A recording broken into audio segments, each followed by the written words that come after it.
अपराध की सच्ची कहानियां।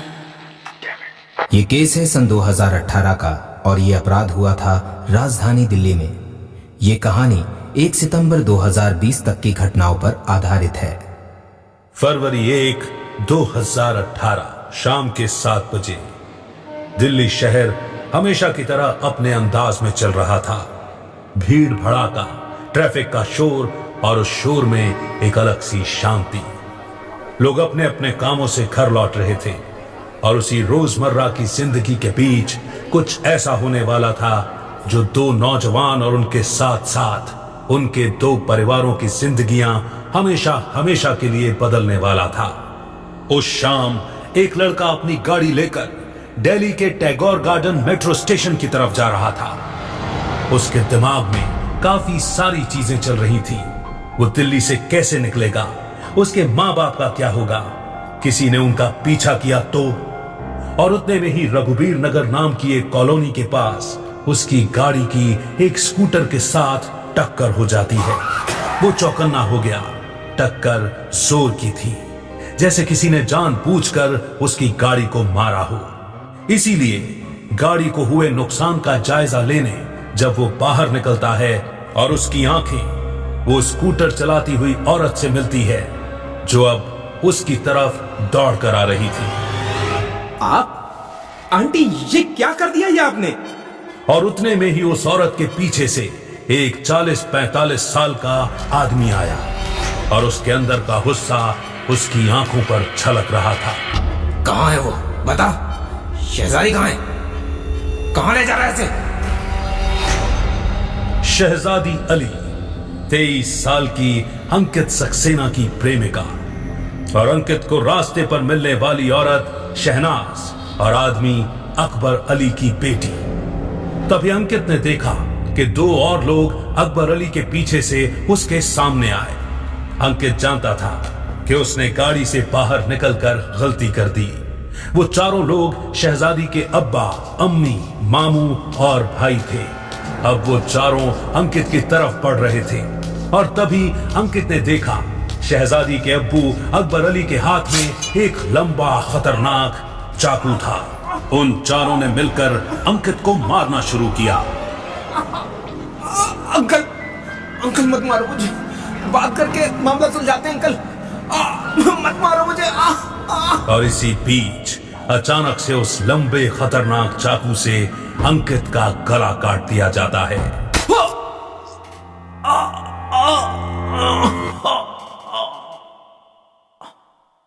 तो क्या थी कहानी जो कि एक परिवार ने मिलकर सरेआम एक नौजवान की हत्या कर दी। अंकित सक्सेना और शहजादी दोनों ही एक दूसरे को बचपन से जानते थे। एक समय पर दोनों पड़ोसी हुआ करते थे और वहीं से उनकी दोस्ती की शुरुआत हुई थी। और करीब 2016 में 20 साल के अंकित सक्सेना और 16 साल की शहजादी के बीच प्यार हो गया था।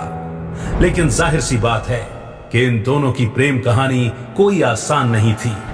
भले ही दोनों के परिवार एक ही तरह की आर्थिक स्थिति में रहते थे, लेकिन दोनों के बीच एक बहुत बड़ी दीवार थी, धर्म की। अंकित हिंदू था और शहजादी एक मुस्लिम परिवार से आती थी। शहजादी जानती थी कि भले ही अंकित के परिवार वाले उसके रिश्ते को रजामंदी दे दें, लेकिन उसके अम्मी अब्बू कभी नहीं मानेंगे। शहजादी और अंकित का रिश्ता दो नौजवानों का एक प्यारा सा रिश्ता था और क्योंकि शहजादी इस रिश्ते को अपने परिवार से छुपा कर रखना चाहती थी, इसीलिए वो दोनों ज्यादा मिलते भी नहीं थे। लेकिन उनकी मोबाइल फोन पर बहुत ज्यादा बातें होती थी।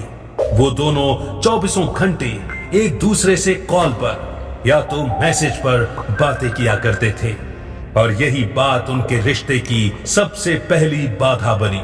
शहजादी के छोटे भाई ने अपनी बहन के बारे में ये बात पहचान ली कि वो किसी से फोन पर बातें कर रही है और एक दिन उसने अपनी बहन से बिना पूछे उसका मोबाइल फोन चेक किया और उसने शहजादी और अंकित की हुई बातें पढ़ ली और अब ये बात सारे घर को पता चल गई थी।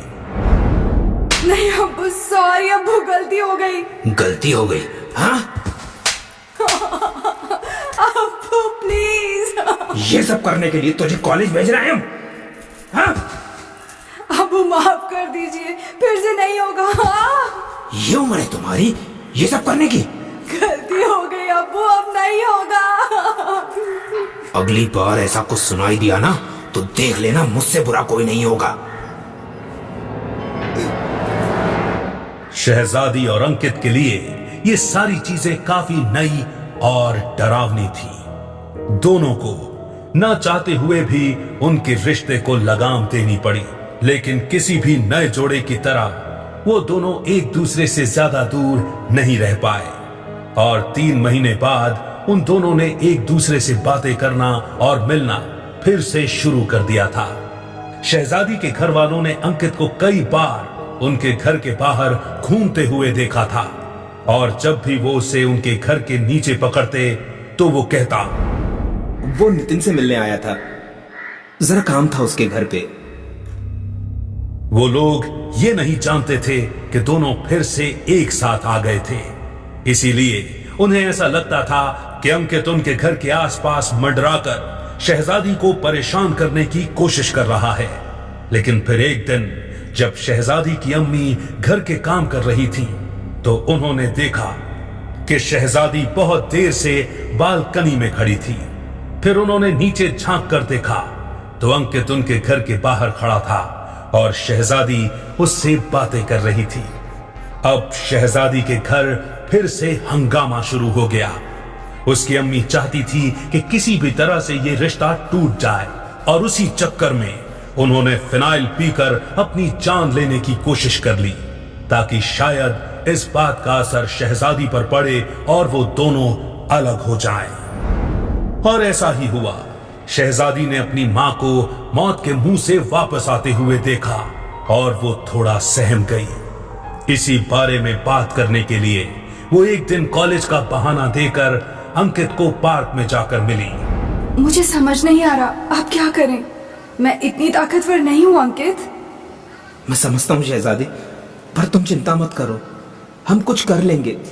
We will fight this. अब वो दोनों ज्यादा चौकन्ने रहने लगे, कम मिलने लगे। अंकित ने शहजादी को एक नया फोन भी दिया था जिस पे वो दोनों बातें करते थे। शहजादी उसे अपने बैग में छुपा कर रखती थी, लेकिन कहीं न कहीं किस्मत इन दोनों के साथ नहीं थी। अंकित और शहजादी ज्यादा साथ में रहते नहीं थे, लेकिन काफी समय बाद थोड़ा वक्त साथ बिताने के लिए वो लोग दिल्ली के बंगला साहिब गुरुद्वारे में गए थे। और वहां से वापस आते वक्त शहजादी के भाई ने दोनों को एक साथ बाइक पर देख लिया था, और इस बार जब उसने घर वालों को ये बात बताई तो नतीजा और भी गंभीर निकला। मैंने एक लड़का देखा है, तुम्हारी सगाई करवा रहे हैं। 10 साल बड़ा है तुमसे, लेकिन जिसका समाज में नाम खराब हो गया हो उसके लिए काफी अच्छा रिश्ता है। पर अब्बू, हमारी सारी पढ़ाई अभी बाकी है। देख लिया हमने कितनी पढ़ाई कर रही हो तुम। अब करो शादी और उस लड़के को भूल जाओ। शहजादी की सगाई करवा दी गई थी। उसके मामू अंकित वाले किस्से से काफी नाखुश थे, और उन्होंने ही शहजादी की अम्मी और अब्बू को यह सलाह दी थी।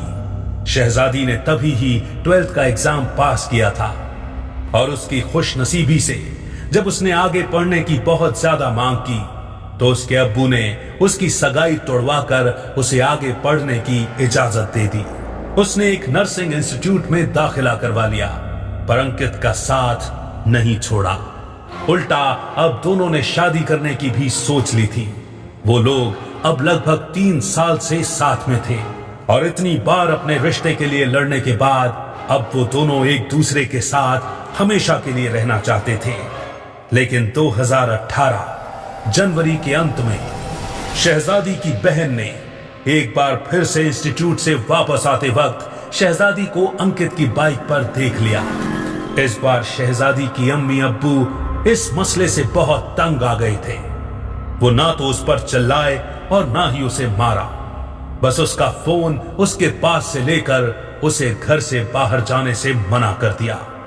और फिर उसे पता चला कि उसके घर वाले उसे सहारनपुर लेकर जा रहे हैं उसका निकाह करवाने के लिए। शहजादी बहुत डर गई थी। उसे समझ में नहीं आ रहा था कि अब क्या किया जाए। और वो इस बात से तो वाकिफ थी कि अब उसके परिवार वाले उसकी शादी करवा कर ही रहेंगे। उसे बाहर जाने से मना कर दिया गया था। इसीलिए शहजादी ने अपनी छोटी बहन को अंकित का नंबर दिया और उसे पीसीओ से अंकित को यह बताने को कहा कि उसकी शादी करवाई जा रही है। और फिर उसकी बहन अंकित का जवाब लेकर आई। उससे बोलो कि कैसे भी करके वो घर से निकल जाए, मैं उसे लेने आ जाऊंगा। उन दोनों ने दिल्ली पुलिस के पास जाने का प्लान बनाया था। वहां जरूर उन दोनों को कोई मदद मिलेगी, लेकिन अब शहजादी को घर से बाहर निकलने का कोई तरीका ढूंढना होगा और अंकित को बताना होगा कि वो उसे कब और कहां मिलेगी। अब्बू, वो मैंने कोरमा बनाया था, जरा चख कर बताएंगे कैसा बना है? हाँ ठीक है, लेकर आओ थोड़ा। गरम है अब्बू, आप किचन में आकर चख लेंगे तो बेहतर होगा। ठीक है।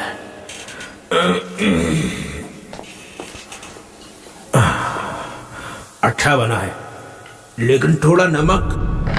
अरे रुको, शहजादी, शहजादी दरवाजा खोलो, कहां जा रही हो तुम?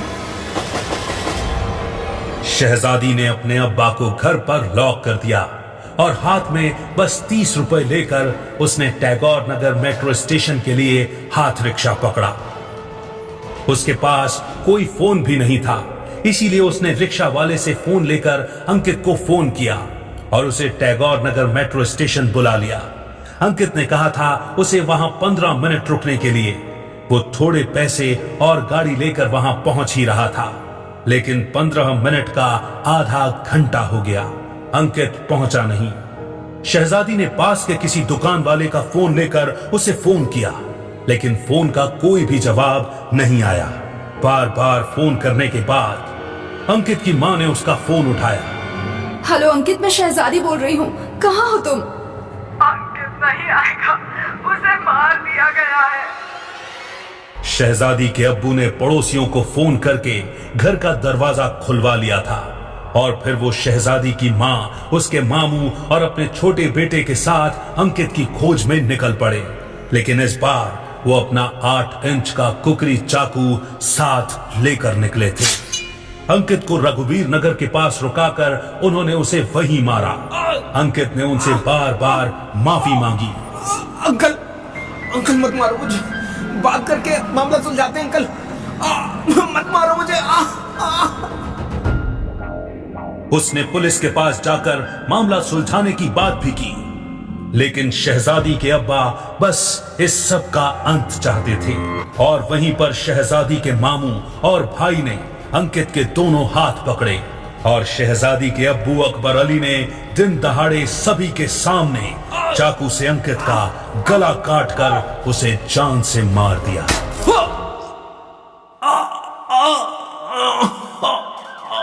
मुकदमा चला। शहजादी की अम्मी, अब्बू, भाई और मामू को मर्डर केस में जेल में डाला गया। शहजादी ने खुद उनके खिलाफ गवाही दी। शहजादी को डर था कि उसके बाकी रिश्तेदार उसे भी मार देंगे, इसीलिए वो अपना घर छोड़कर एक एनजीओ की सुरक्षा में भाग गई। अंकित के माँ बाप को भी पुलिस प्रोटेक्शन दी गई थी और आज केस के कई सालों बाद भी शहजादी अपनी छोटी बहन को लेकर उसी एनजीओ के साथ रह रही है और अंकित के माँ बाप इकलौते बेटे के गुजरने के बाद अपने घर पर अकेले रह रहे हैं। कोर्ट ने बाकी चारों को दोषी पाया और सजा दी, लेकिन क्या इससे अंकित के माँ बाप को उनका इंसाफ मिलेगा? उनका इकलौता बेटा कभी उनके पास वापस आ सकेगा? अभी 2020 में भी भारत में धर्म के नाम पर ऐसी हत्याएं की जा रही हैं। आज भी भारत में धर्म को इंसानों के ऊपर दर्जा दिया जा रहा है, लेकिन काश ये लोग धर्म से बढ़कर इंसान को समझ पाते तो शायद आज इतनी सारी जिंदगियां बर्बाद नहीं होती। हर कोई जानता है कि माँ बाप हमेशा अपने बच्चों के भले के लिए ही चीजें करते हैं, लेकिन कभी कभार हम अपने उसूलों में, श्रद्धा में इतने खो जाते हैं कि अपने बच्चों को समझना ही छोड़ देते हैं। एक बार बस उन्हें बच्चा न समझकर उनकी बात समझने की कोशिश करेंगे तो शायद अंकित और शहजादी जैसे हजारों परिवार आज हंसी खुशी जी रहे होते।